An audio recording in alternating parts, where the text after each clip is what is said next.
Hey everyone, how you doing? IntoWeapons back again with you. Wanted to do a quick video on the first upgrade that I'm making to the Saiga 12 shotgun. Not really considered an upgrade, I guess, but I did go ahead and purchase a higher capacity magazine for this shotgun. It does come standard with a 5-round detachable box magazine. I went ahead and purchased a 10-round box magazine from SGM Tactical, or made by them. I actually purchased it through armsofamerica.com. It ran me a little under $50, which was I think $33 for the actual magazine and about $15 for shipping and handling. I've seen them locally and in a couple other places, and they run right around $50 for these 10-round box magazines. So that's not an unusual price, but as you can imagine, that's an expensive price just for a magazine. But I tell you, the biggest reason I purchased this is because when you go to the range and you're having some fun, 10 rounds is always going to be better than 5 rounds. Plain and simple. So that's the reason I kind of did it. What you're looking at here is the Saiga 12. It is made in Russia. It is imported by Century Arms International. This one is a converted Saiga 12, which means that Century Arms International moved the trigger assembly forward and put a pistol grip on it, which is awesome. And I think also part of the conversion process they add this bolt hold open safety selector, which allows you to load the actual magazines into the receiver. With the bolt all the way forward, it's impossible because of the round sitting in there. It just takes up too much area of the receiver that the bolt won't allow you to get it in there without being held open. So I don't know if that's part of the conversion process or not.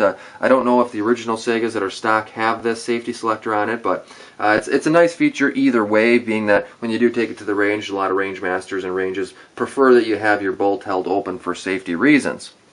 So as I mentioned, this is a 5-round detachable box magazine, which is kind of the reason that these Saiga 12s are pretty popular. You're able to have more of a, like, it is an AK variant, obviously, as you can see here. It has a lot of the looks of an AK-47, but it has kind of the same function where you're able to take it in, take it out. You're able to get aftermarket magazines such as this. There are a couple other shotguns, I should say, out there that utilize detachable box magazines. One of them being a Vepr 12, which is newer to the market, as well as an MDA or MDA, one of those two, 1919, which is a AR-15 style 12-gauge shotgun, which is made in Turkey. And I'm not sure exactly what company makes it, but I've held one. I wasn't really impressed with it. It just seemed light and flimsy to me, but that's just my personal opinion. I haven't actually shot one, so I'm sure they're decent rifles, and I know a lot of people have them.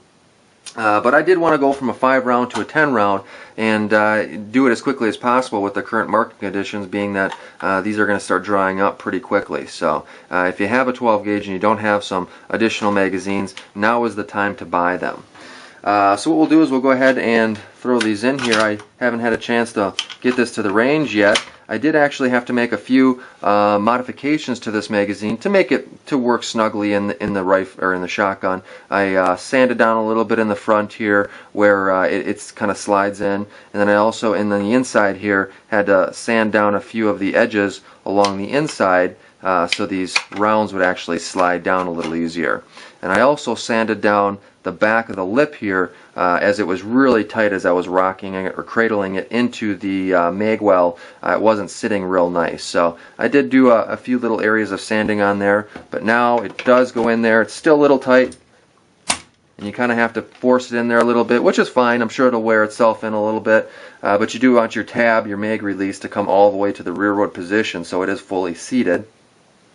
And at that point then you can see in here that the 12-gauge shell here is sitting in a lot of the area where normally this bolt would be, and that's the reason obviously that you're not able to load this gun with the bolt all the way forward. Again, I don't know if that's a reason due to the conversion of this shotgun. If anyone knows, I'd love to hear that.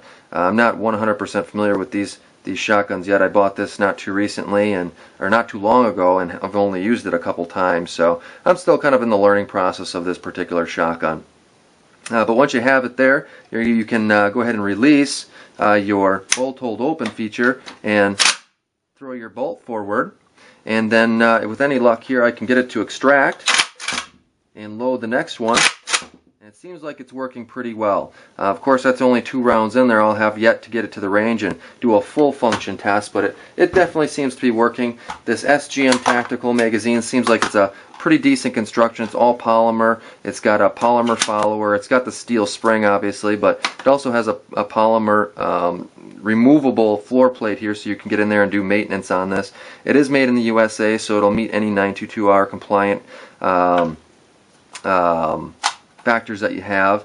In fact, it comes with a little sticker in here, and I think the part number here is SSGM P1210 if any of you guys are interested.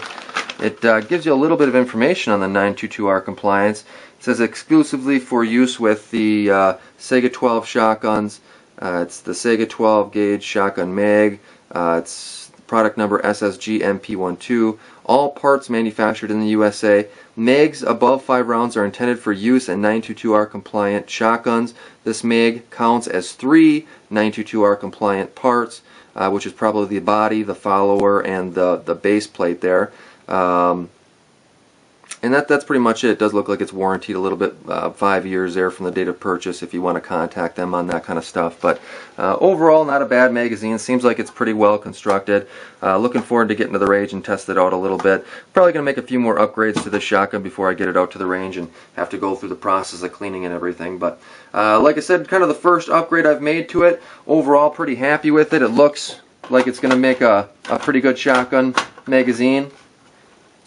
Go ahead and crank it in there. I might have to do a little bit more sanding or allowing it to break in just to kind of see, you know, if that's going to be an issue or not, having to constantly hammer on that thing to get it in there. But I prefer these box magazines over the drum magazines, but I'll end up probably getting one of those as well just for the hell of it. That's pretty much it, guys. If you have any questions, feel free to let me know. Otherwise, as always, I appreciate you watching, and until next time, take it easy.